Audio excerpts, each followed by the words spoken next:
Yes, people, welcome back to the podcast, the Pitch Perfect one. And this is probably my first episode of Trafford Talks in God knows how long, in a couple of weeks, months even. So first and foremost, I would like to apologize to everyone for not being as consistent as I should have been, as you would have wanted me to be with this series. I've just had a lot going on, like work wise, personally. But I've been trying my best to be consistent in the channel in general, like with the match reactions and the football talks. But that being said, I will definitely do try my best to be as be a bit more consistent as the year goes on. I'm still trying to just find the balance, trying to just feed Trafford talks into my schedule long term. So just people just bear with me, anyways. This is gonna be a short term issue, anyways. But nonetheless, though, without further ado, let's just get straight into the business. Manchester United 3, Leicester nil. Obviously, I didn't do a match reaction. I was away, so I didn't get the chance nor the time to be able to do a match reaction. So I just said, you know what, I'm just gonna do a Trafford talk instead. Just a short, quick Trafford talk, just to get people back into the rhythm of my segments in the channel. Anyways, I didn't do a match reaction on the Paok game as well in the Europa League. So this is just gonna be a little quick summary on both the games. So the Paok game, 2-0 win. I'm at 2 goals. Dead game, I'll be honest with you. Very boring game to watch. Very underwhelming performance. But at the end of the day, in those kind of games, the European games, regardless of the opposition, it could be Barcelona, it could be Panathinaikos. You just take a win either way. You just take a win. When you're playing in Europe against these European teams with different styles, you know, the challenge is very different. The intensity is not the same. There's a lot of challenges that come to play in the European tournament. So it was never going to be an easy game, even though we were at home and we had the home crowd with the home advantage. Playing in Europe in general itself is a challenge. So PAOK made sure of that. They came with the intention to play as well.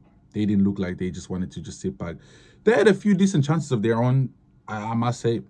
It, I feel like we can sit down and say they probably deserved a goal, but it's one of those ones if you don't take your chances, the big boys are gonna rip you apart and punish you, and that's what we done. You know, we got two chances and we're clinical. We're just the more clinical team on the day, and fair play to POK. They gave us a good game. They worked on Hana a good bit. So.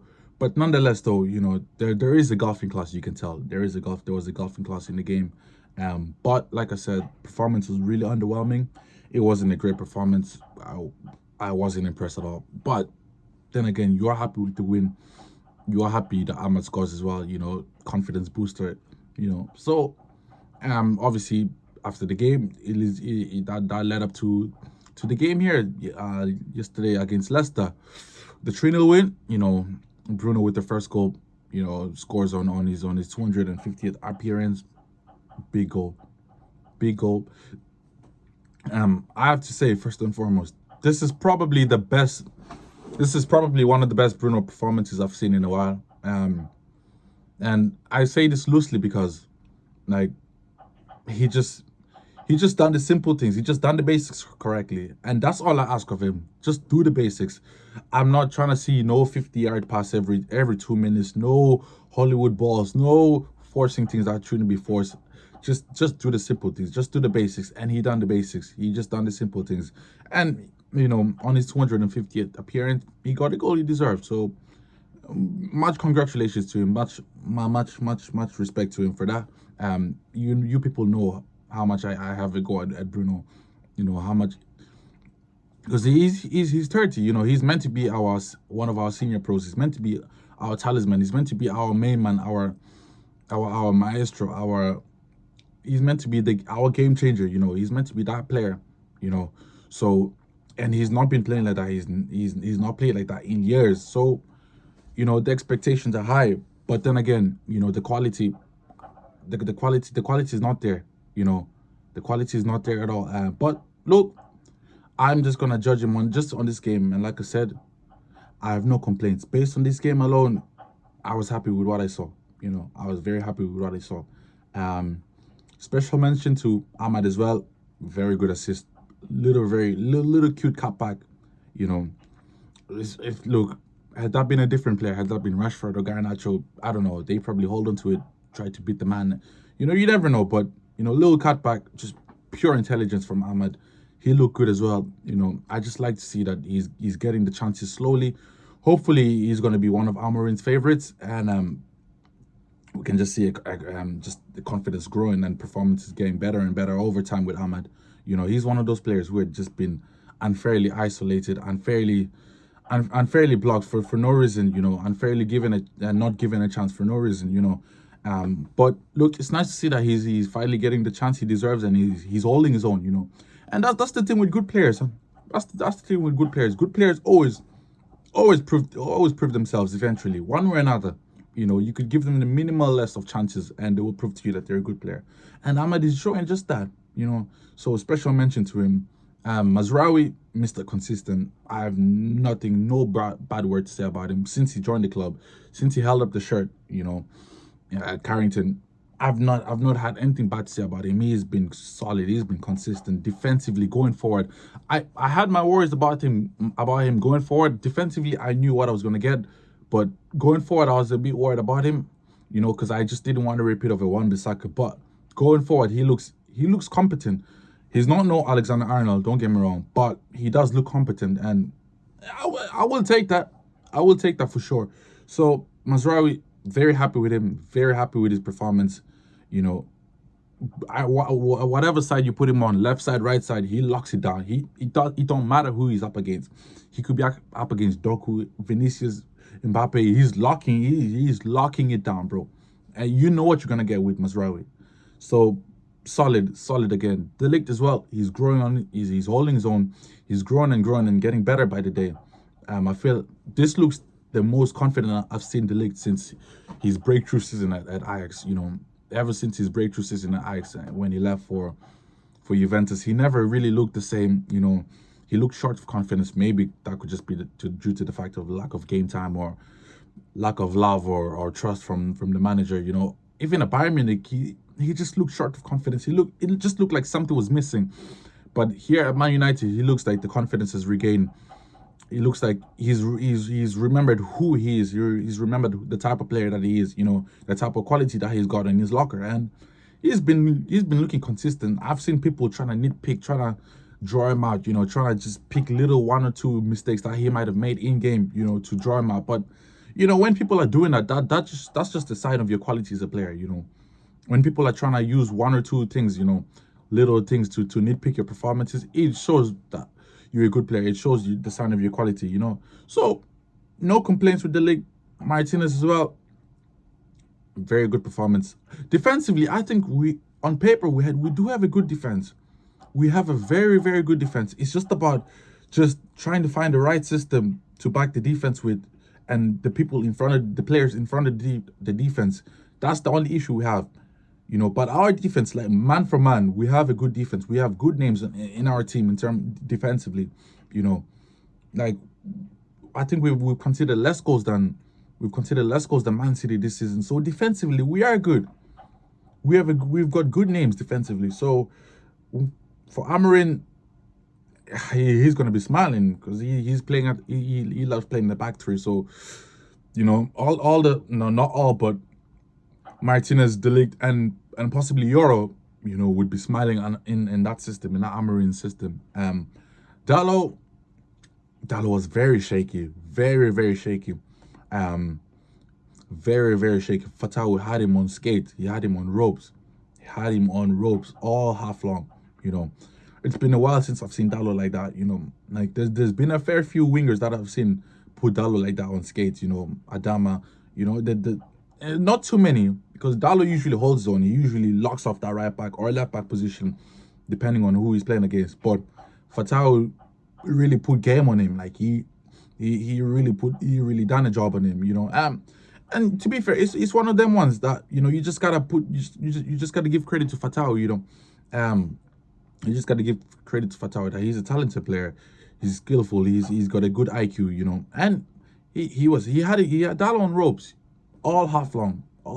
You know, so him getting subbed off in the second half, very good decision because God knows Dallo could have got sent off. You know, the way he was moving, I think he dropped him about for Dallo dropped Fatawi about 3-4 times. You know, fouled him about 3-4 times. So he was getting to that level for Dallo where he just couldn't he just couldn't he was just getting the foot wrong. He was just being a second or two late, you know, on Fatao. But look, it's one of them ones when you play as many games as Dallo, you know, Dallo's one of those players in our squad, in our team at the moment who's going to be playing 45, 50 games, you know, starting 45, 50 games this season. You know, you're bound to have an off day. You know, you're bound to be beaten, to have a rough day against an attacking player once in a while. You know, but look, I'm not gonna go too hard on Dallo. You know, he's been one of our better players all season, so no complaints.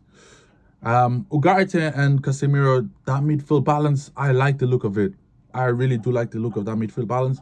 At the same time, though, it's only Leicester, so you gotta take the performance and the game and the result with a pinch of salt. You know, you cannot get too gassed, too giddy. It's only Leicester.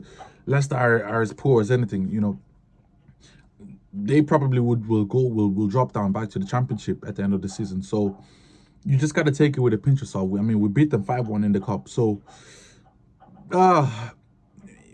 they were solid. But I would like to see that pairing up against better opposition, against like a Man City midfield, you know, with Gundogan and Kovacic, or an Arsenal midfield with Declan Rice and Partey. You know, I would like to see how we pair up against those kind of midfields, against the best midfields out there in the game, in the league. You know, but no complaints. Ugarte, you know, people, I'll put my hands up. I had my reservations about him.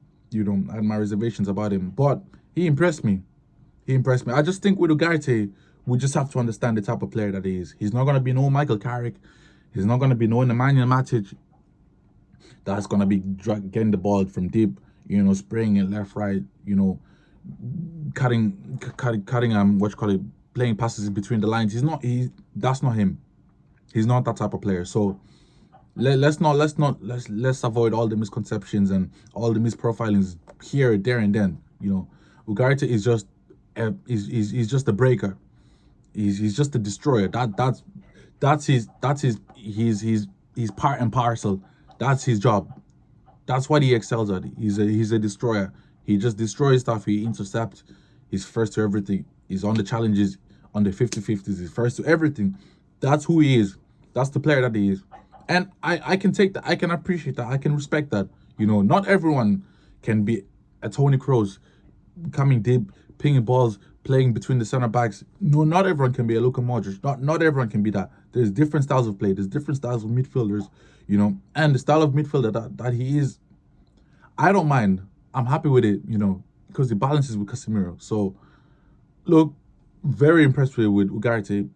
On the ball, still a lot left to desire. But, like I said, I understand the type of player that he is. He's not going to be making line-breaking passes, making Hollywood passes. He's just going to win the ball, keep it simple. Win the ball, keep it simple. You know, that's the type of player that he is. And I appreciate that. I respect that, you know. So, Ugarte, you know, he's worked under the manager. He's worked under Amorim before. So, it should be easy for him to understand Amorim's philosophy when he joins the camp anyways. Casemiro, solid, steady performance. Like I said, the balance between him and Ugarte looks very good. Casemiro looks like to be more of the ball player between the two, you know, to be more of the one to take the risky passes, you know, to make the risky passes, to make the forward passes, the ground-breaking passes. So, good balance. And defensively, you know what you're going to get with the both of them. You know that they're going to hold it down. Either one of them will hold it down. So, I am impressed with the both of them. Up front, Rashford missing. I mean, you people know what I said, you know, at the start of the season, that if Rashford could get me a goal every 3 to 5, every three games, 4 games, I will take it. You know, if he could get me a goal or an assist every 3-4 games, 3 games even, you know, just because of the amount of money that he's on, and the what you call it, the standard that the fan base have put him on. A goal every 3 games, an assist every 3 games, I would take, you know, but he's not doing that. The performance is not there. He's missing. I can't even sit down and say that he's performing to a shit because he was missing. He was not there. I can't remember one recollection of a Rashford incident, a Rashford chance or a Rashford action in the match that got me off my feet or that I can remember for this match. Like nothing. I don't even remember Rashford being in the game. He was just phased out. I don't know what's happening with him, and this has been happening many a time. But Rashford very poor. I hope that as the season goes on, or maybe with the change in philosophy, change in formation, maybe we can see a refresh, Rashford, a change. But look, you, it's just poor. It's just poor again from him. I have to be honest with you. Hoyland. Harlan was moving like he was moving like he was in the Olympics, bro. I'll be honest with you. Harlan was moving like he was in the Olympics. Like he was not playing football. He was on the ground more time than it was on his foot on his feet in the game. I know yes, I know the pitch was wet and it was raining, but come on. Almost every second time on the floor, on the floor, on the floor. I mean, he's a big guy. He's 6'3", you know. He's a big guy. Like, we need you to be that man.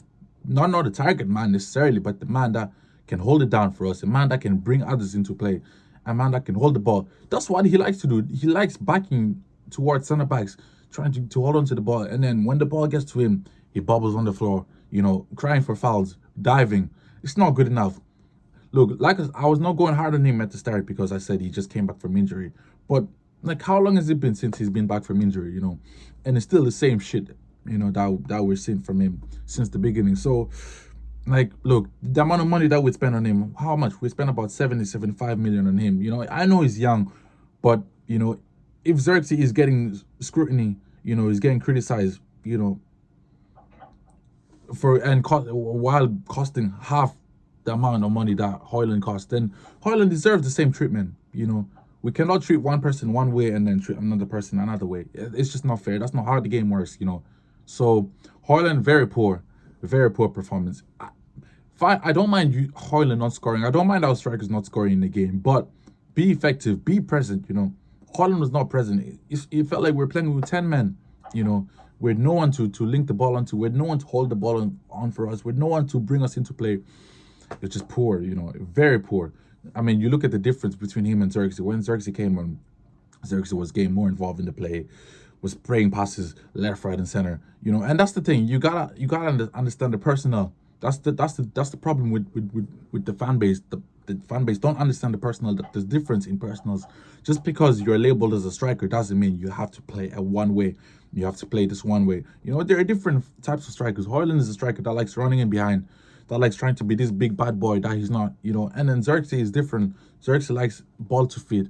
He likes playing. He likes dropping down to midfield. He likes linking with the wingers. He likes linking with the forward line, you know.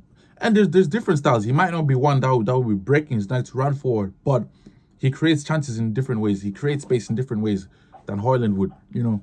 And it's not a criticism at neither of them, but it's just we just have to appreciate and understand that they're both different sets of strikers, you know. So if you're gonna be criticizing one, you're gonna be criticizing Xerxes, you know, who hasn't got as much of a chance as Hoyland has, then Hoyland deserves the same treatment.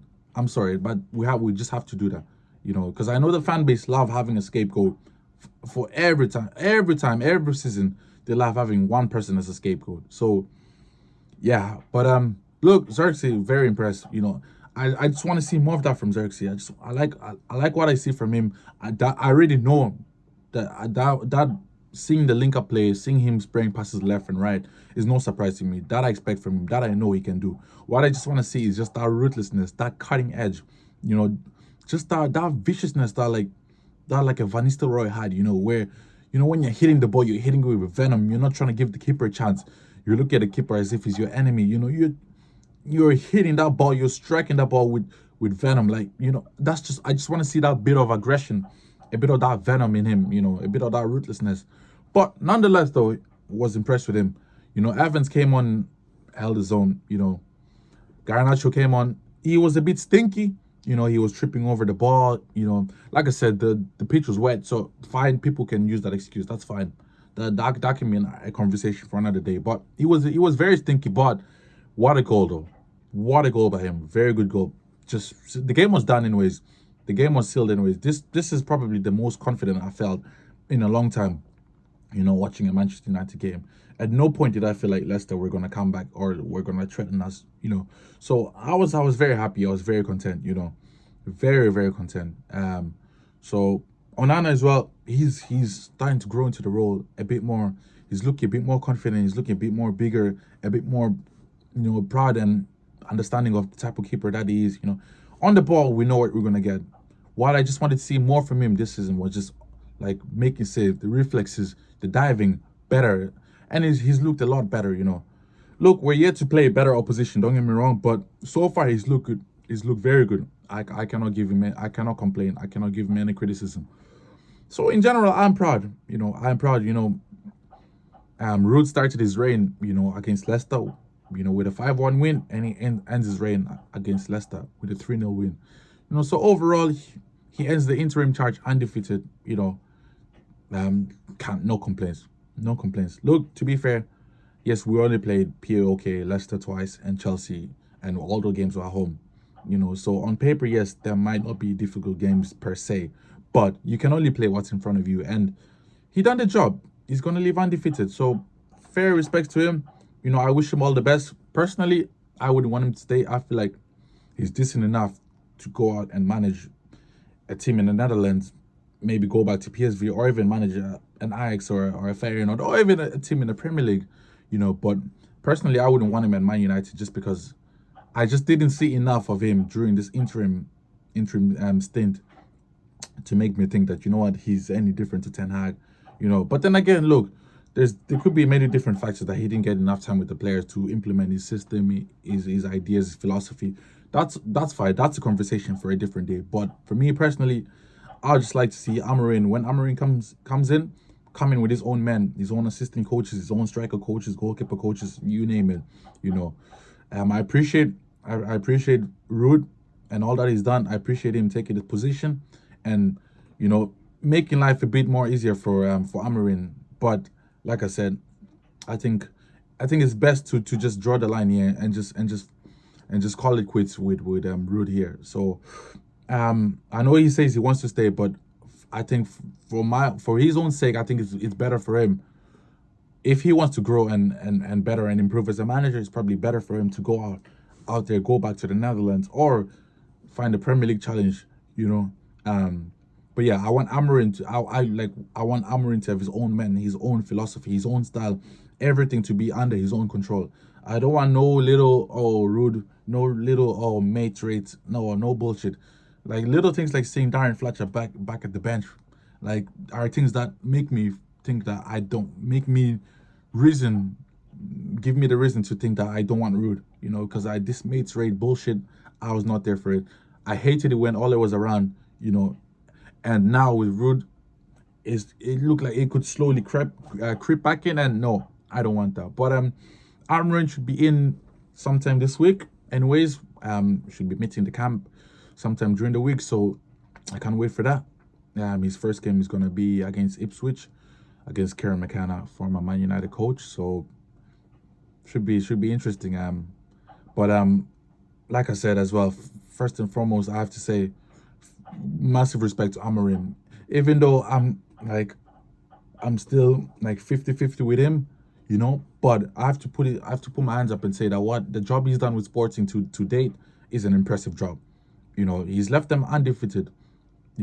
I think they are undefeated in the Champions League as well. So he's done an incredible job. They were 2-0 down there against Braga, and then they came back to win 4-2. So he's done an incredible job. So if we can get at least 60% of what he was doing at Sporting here at Man United, 60-70% in this first season, I'll be smiling, bro. I'll be cheesing. But obviously the team he had at Sporting is completely different personnel, completely different style and set of players. I looked at his team, all at the starting 11 that played against Man City, all young players, from Gyökeres to Inacio, all young players, all young to Israel, all young players between 24, 25, 22, very young players, so it's a completely different squad that he's going into, where a lot of our players here are a bit more seasoned, are a bit more older. So it's gonna be interesting to see how he tries to manage the egos. But I wish him all the best, and look, hopefully his method his message can blood through the players quickly and immediately, and we can start seeing the results of it on the pitch. But no, I'm happy nonetheless. Ruud, congratulations, farewell to you, my man. You can go out in peace. Very happy with you. And Amorim, welcome to the club. Would be good to see the new style. Would be good to see a Portuguese Magnifico in action. So yeah, it should be interesting to see. But that being said, though, people, that's me, anyways, for my Trafford talk. I'm gonna end it here. Should be back anyways on Tuesday for Footy Talk with Richie and Lawrence, and I think Richie and Lawrence should have their match reactions out sometime later today as well, or probably tomorrow. But just stay tuned anyways. Just keep the post notifications on for more updates on the channel. Please do follow the Twitter, the Instagram, the TikTok for updates on the channel, for updates on uploads, on streams, you name it. The links would be in the bio. So people, again, I appreciate it. Again, I apologize, and I appreciate you all for understanding and being patient with me with the Trafford talks. Like I said, I'll try and be a bit more consistent, but yes, people. So this is me. I will see you guys for Full Sport Talk on Tuesday. Peace.